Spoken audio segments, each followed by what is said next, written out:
Welcome to our Heritage Audio and Visual Collection. Jim Cousins continues his discussions on the events of the 1920s and 30s, the Depression, and more. Do you remember anything about the Great Train Robbery, Jim? Yes, well, that was a year ahead, the year before I got to the country. But that train robbery at the Sentinel, Mrs. What's her name? That used to be on television. Oh dear. She's actually looking up the records now because the story got so confused. But there were a number of young fellows who came out. They were Caucasians from the Caucasus Mountains, probably from Georgia. I'm not sure. That's the Russian Georgia, not the Ural Georgia. But they were working on an extra gang. You know how the CPRs have extra gang. And they got the notion that they could hold up a train and the picker was going to be on it. At least that's what legend tells us. And so they held up the train, and they didn't get very much because I'm hoping that it'll come to me after a while. We'll find out because there were two trains that used to run each way every day through the Crowsnest Pass. There was the regular train. I forget its number. It was 63 or 4 or something like that. It started from Medicine Hat. It caught the main line train there and went through to Nelson, or at least to the ferry, Kuskanook or whatever the place was. And that was the regular passenger train. It carried all the freight and stuff from Calgary. It used to pick it up at McLeod and carry it up the pass. And so it used to stop along Kempenbermer and Pullman and Loading Express and stuff like that. And that was the train that would go through Fernie and on to British Columbia. And then there was a local train that left Lethbridge. It left Crowsnest in the morning. Came through Coleman about 10 o'clock, came to Lethbridge. It was a shopping special, really. Came back up about 5 or 5:30 and landed up at Crowsnest again.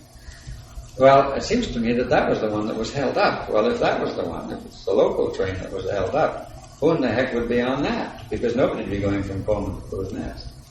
And so I'm asking her to check what train it was, because some of them said it was the passenger train, which would make some sense. But then it would be early in the morning, at 8:30, not in the afternoon. So they'll have to check the press releases to see what train was robbed.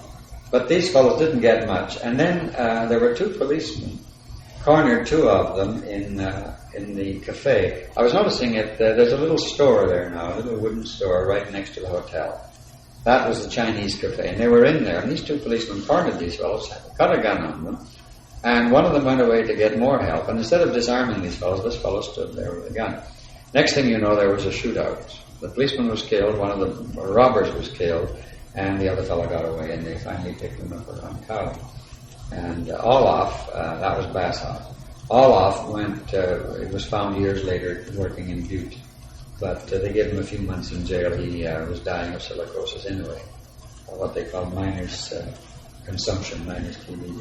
But that interesting thing was that they phoned me the other day. They said, "You know who it was that phoned in about the shootout? It was Jim Cousins." I said, "Well, I wasn't there."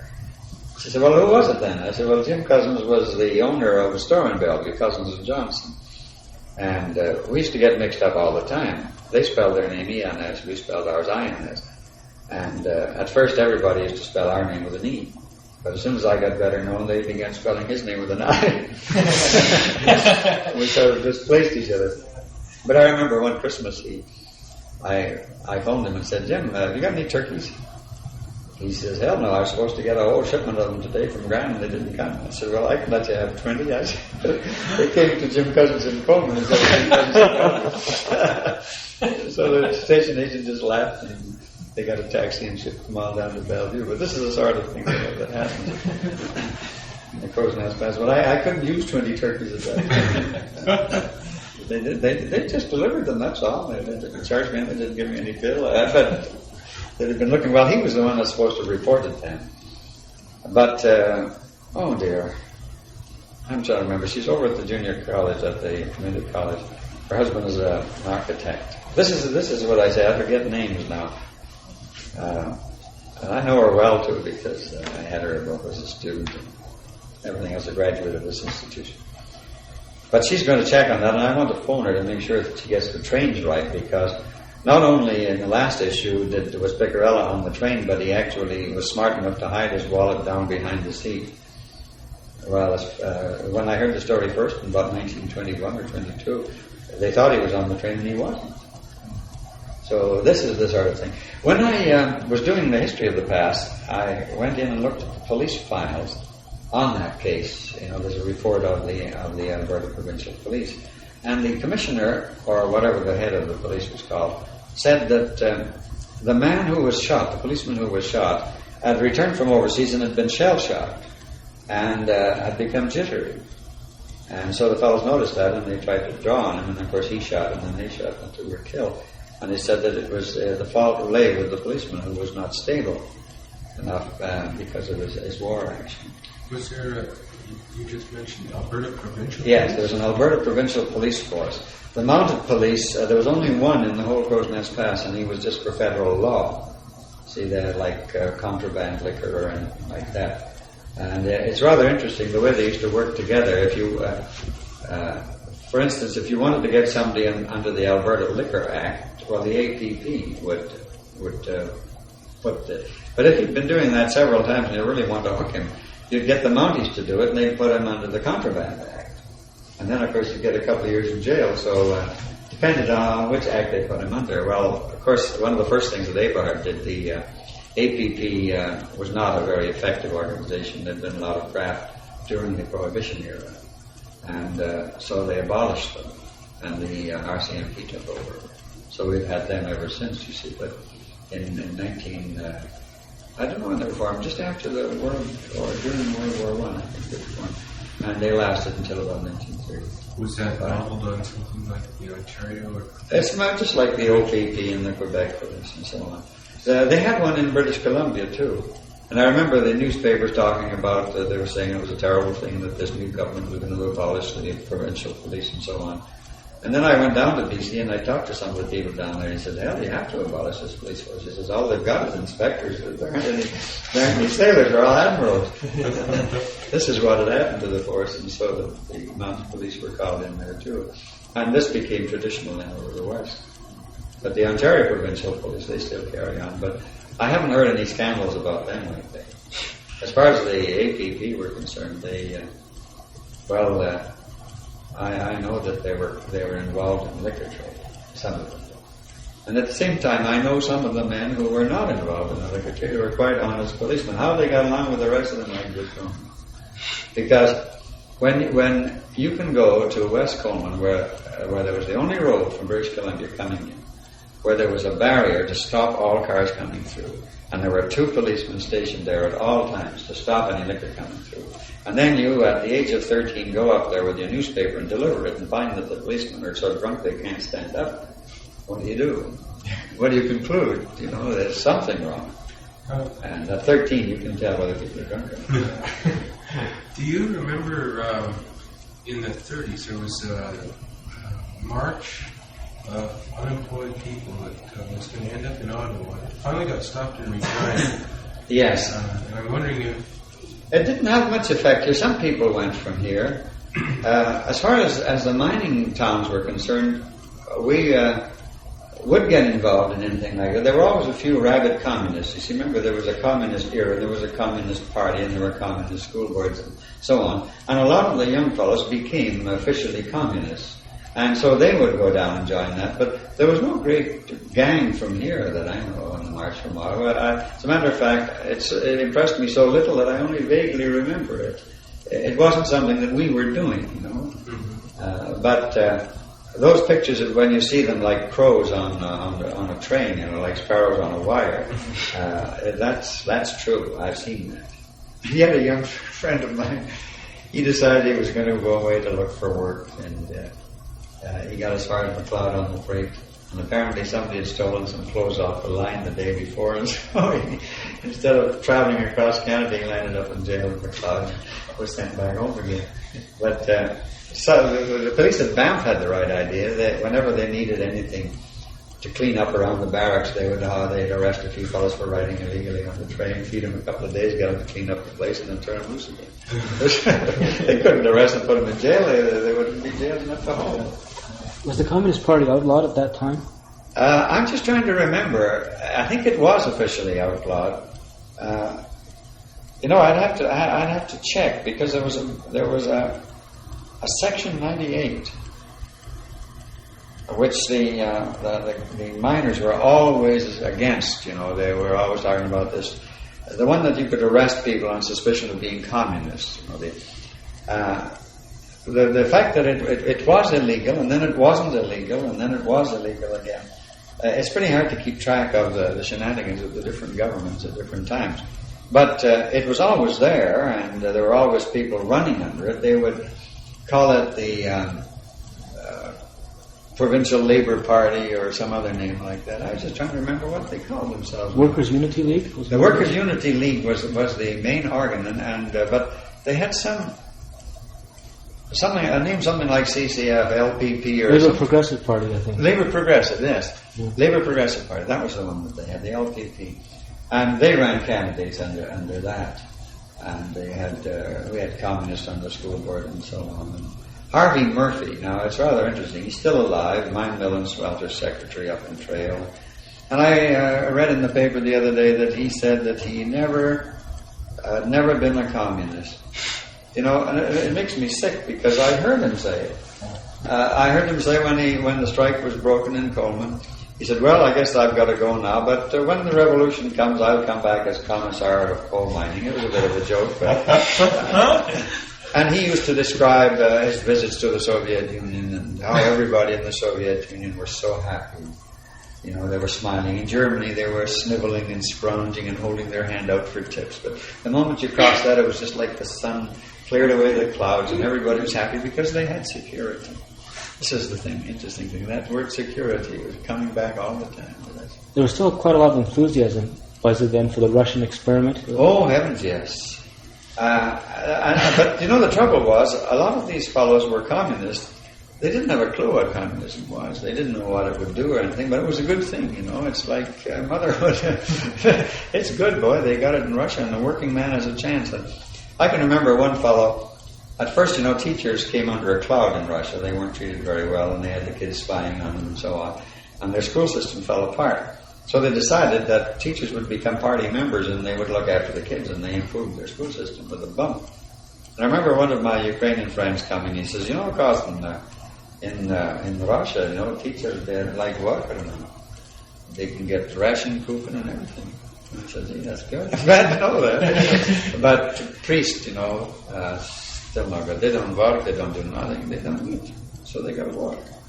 This is the way they used to talk. I always remember that he was so happy, he was a friend of mine, that if I went to Russia now, I would be able to get a ration coupon and be able to eat, because the teachers were now considered to be workers, you see. But at first they weren't. There was a lot of, one of the unfortunate things about it was that the Ukrainian people in Coleman got together and built themselves a hall. And they had formed this Ukrainian Farmer Labor Organization, and it was communist. But as far as the people of Coleman were concerned, it wasn't a communist hall. It was a community hall. They taught Ukrainian in it, and they had dances, and they put on plays and all the rest of it. Well, then as the Depression deepened, you see, this became more and more of a communist outpost. And I can remember the sort of literature that they used to put in there.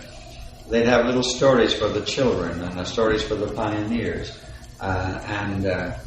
They told a story. I remember one of the stories was a lot of birds. Apparently a lot of birds had tried to fly from northern Europe to the south and got caught in a snowstorm in the Alps, and thousands of them died. Well, so they said that one little bird in this story got through. And he went to go back north of the Alps and tell all his friends how nice it was if they went across to the other side of the mountains where it was sunny. But some evil people stopped it and shot it on the way back, so they would never be able to tell the people up the north how nice it was on the south side of the mountains. And so it is with communism, my friend. And the interesting thing is that's the way the Sunday school newspapers used to be. They used to teach a lesson, with a moral like that.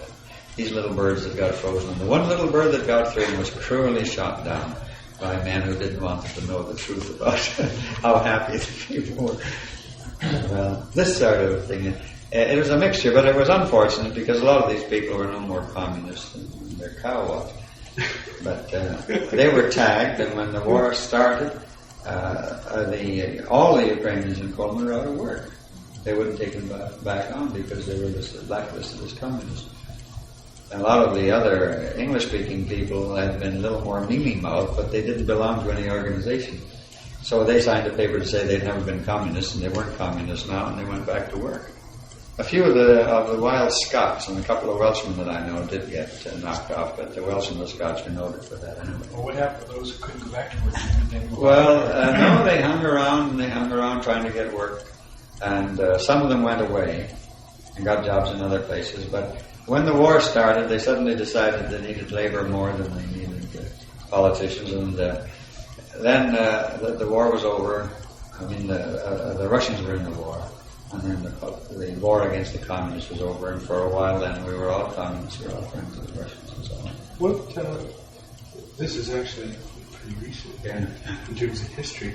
What happened during the McCarthy era? Nothing very much here. We just looked down it askance. It was something that didn't affect the Canadians at all. Now, Jim Fenton will tell you another story because he's interested in Jehovah's Witnesses and so on. But as far as the ordinary people were concerned on politics, we just looked in awe at the McCarthy period because all our newspapers opposed it. And this Father Coughlin in Detroit that had such a following, he was a fascist, you see, sort of a Nazi, advocating Nazi type of government. He did have quite a following, but it was not well supported here.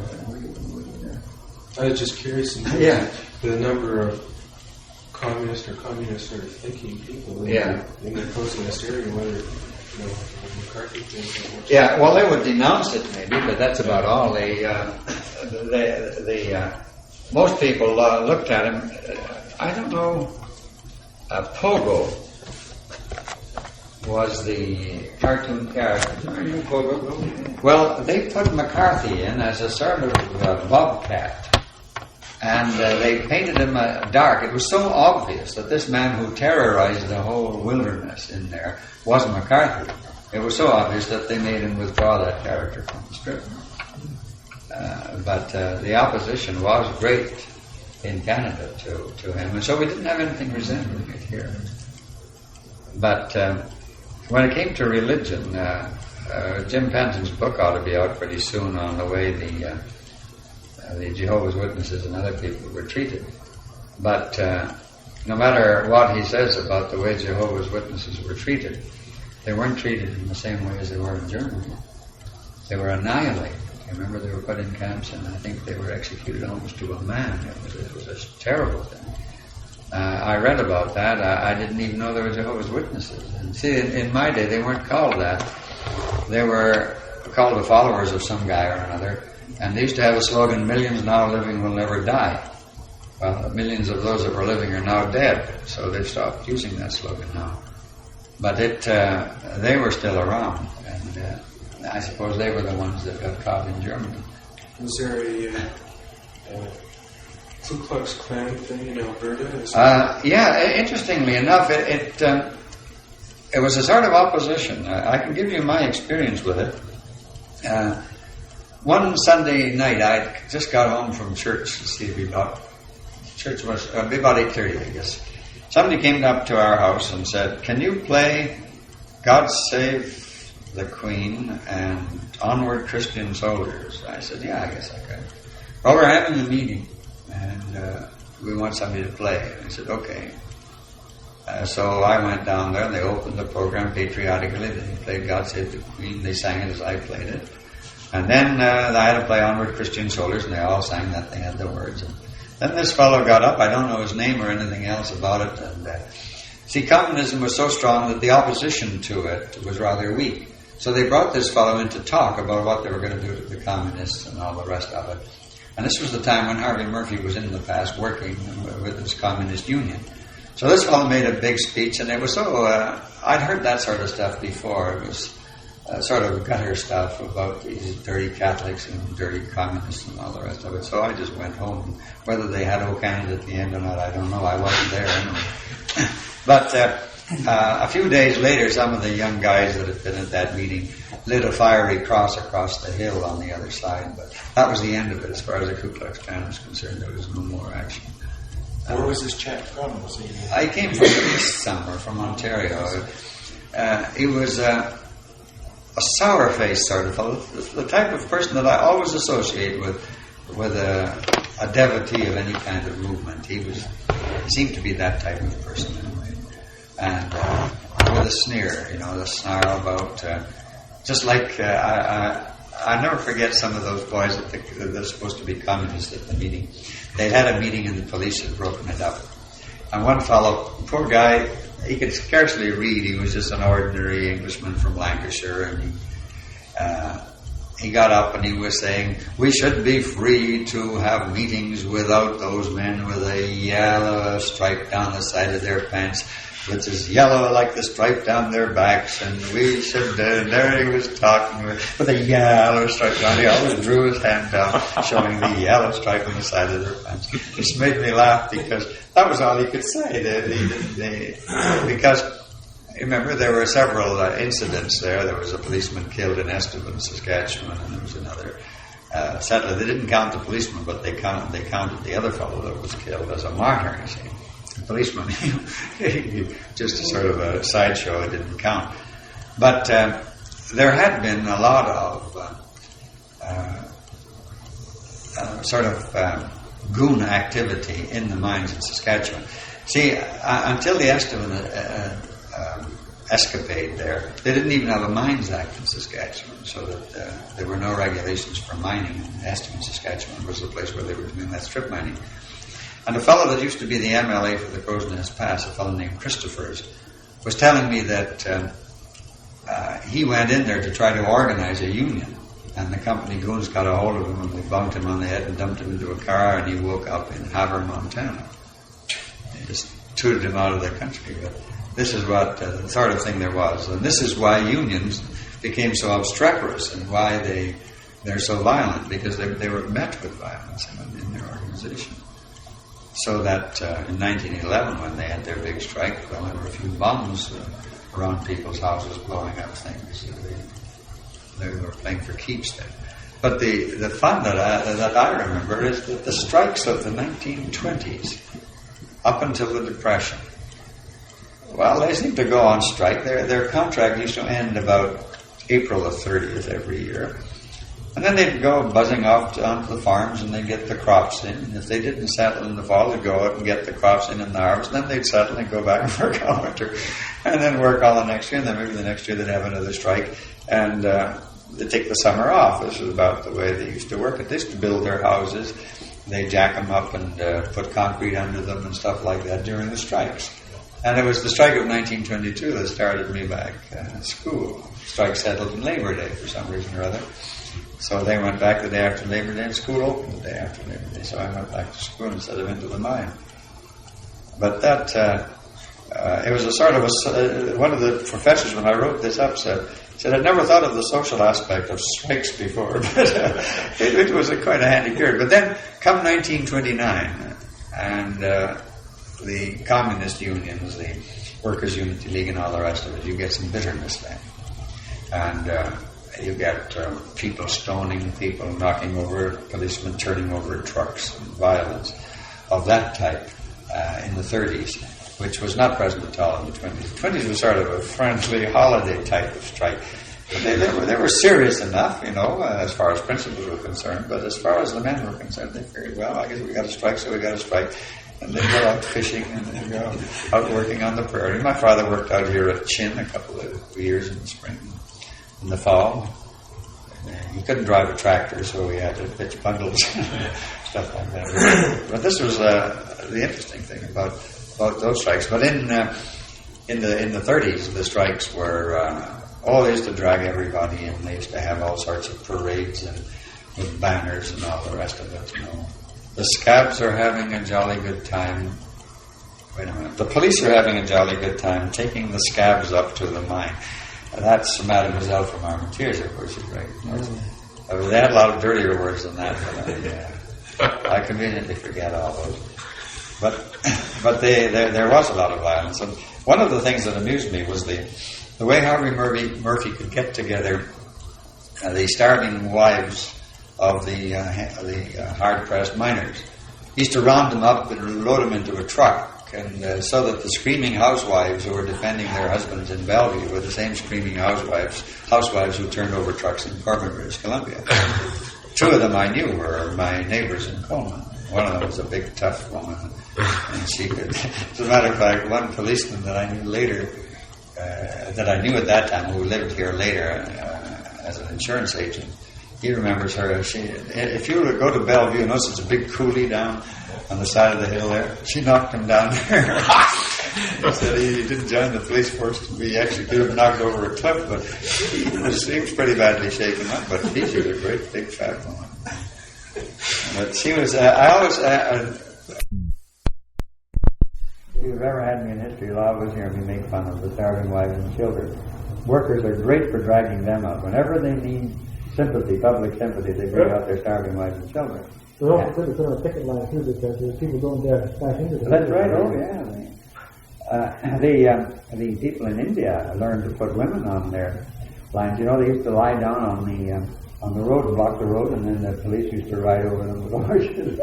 And that was kind of uncomfortable. So they put the women, and the men were the white men were too squeamish to ride over the women. So they blocked the traffic that way.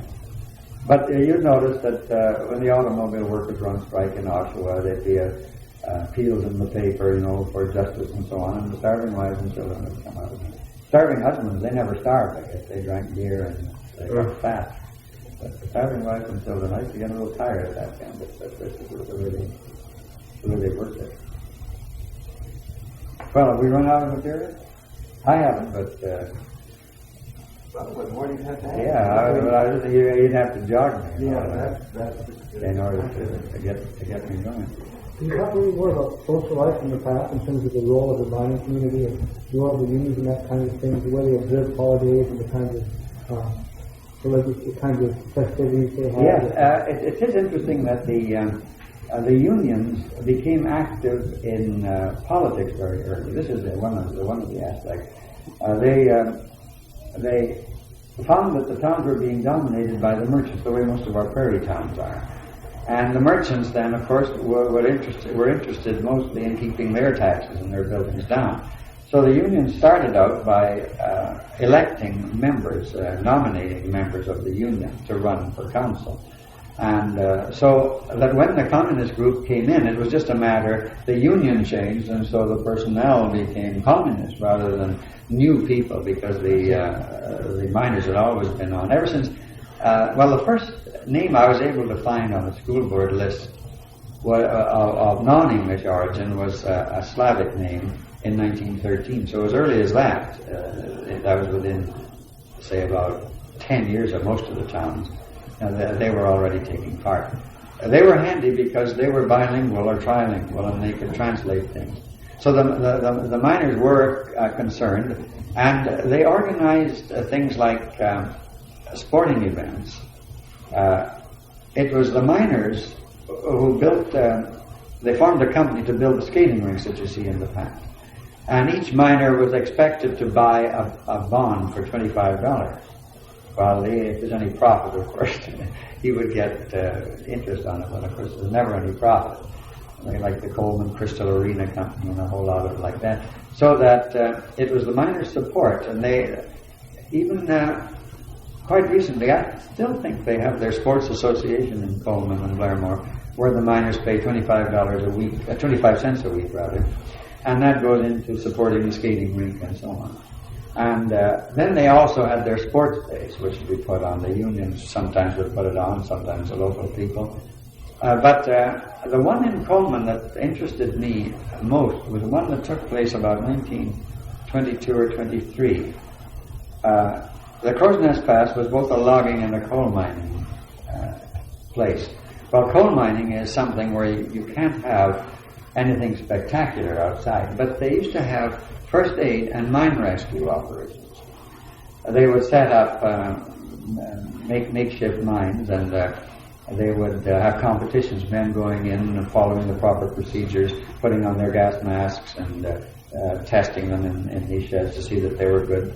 going and rescuing men out of mines, and then first aid men, where they'd find a fellow, there'd be a tag on him that said this fellow is suffering from bleeding of the mouth, his right leg is twisted, and so on. Then you had to ask questions as you examined him, and so the first aid competitions, and they were very popular. As a matter of fact, I still have a silver medal that I won a federal Dominion competition, second prize in the Dominion for a first aid competition.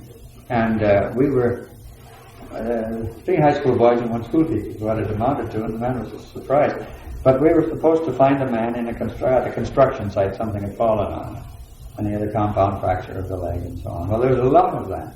But the one that I remember mostly, they decided that they were going to have a timbering contest. And the men had to take these props and saw them off and make notches in them, and the Welsh notch, and put them up and tack them up and fasten them in with laggings and see how well they could make them. And all they had was a stone and axe. Excuse me. Yeah. Go a little faster. But first was Notch. Yeah. And the leggings. Well, see, you put the leg up like this, and then you put a cross piece across like that, and then you cut a sort of little notch like this, like that, so that when the pressure on the roof comes down, this part will bend, and the notch will fit right in there, and that timber won't pop out. So that was the Welsh notch. You had to make one of those. And it came from the mines of Wales, because most of the miners, you see, who came from Britain, were either from South Wales, or South Scotland, or from the north of England. And there were a great number of Welsh miners, and so the Welsh notch came with them, and a lot of the terminology came with it. So, and then the laggings, you see, if you had a timber, you'd have one there, and one there, and one there, say about 3 feet apart. Well, if the roof was loose, you'd have to put some pieces of board across to stop the roof stuff falling on your head, and those would be the laggings. Well, they'd put those on top to hold the timbers, because there was no roof to hold them up, you see. So they'd have that, and then they had competitions in sawing logs. They got a dry log about 2 feet in diameter. And I can remember some of those fellows, 2 fellows with a crosscut saw, going through those things in about 15 seconds. They knew how to sharpen their saws, and they had these ideas of climbing up a pole and coming down again and so on.